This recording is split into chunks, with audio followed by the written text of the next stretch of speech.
The motto of the Red Pencil is when you rescue the child, you save the adult.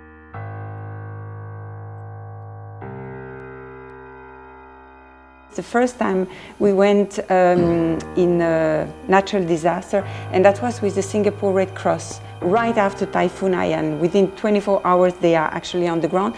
And I remember that we went in one particular village, and then you had this huge queue of people waiting to be treated.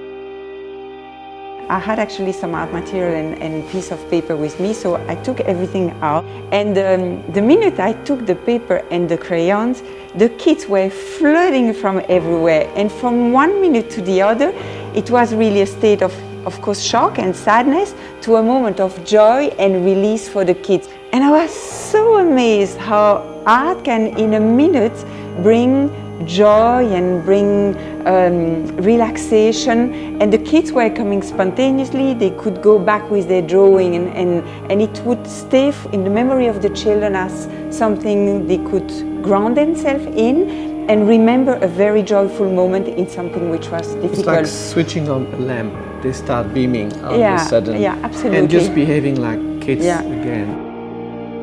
When a child feels about something and doesn't have the word or can't express what the child is going through, the first thing that the child will do is actually draw. There was one mission that I was not too much aware of it. That trip was in Syria. And I found out that the trip was not just in Syria, but to Aleppo. And I think Laurence did not realize at that time Aleppo.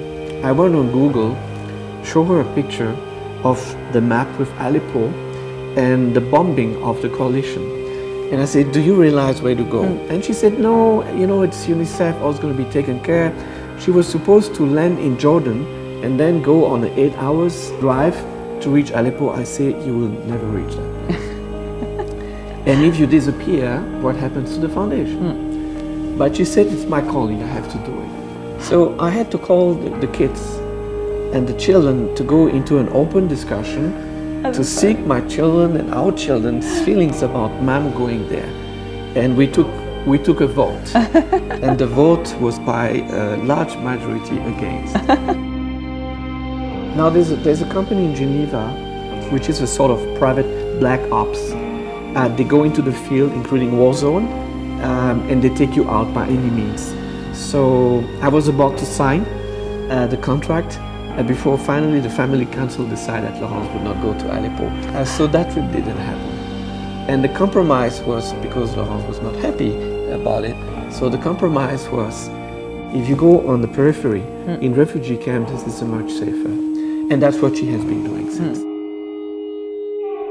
We want to grow the organization to become in the future the International Red Cross for Children. While the Red Cross takes care of the immediate injuries, the health, as well as the basic resources as water and food. But we provide the psychosocial care support for children and families in natural disasters and conflict zones.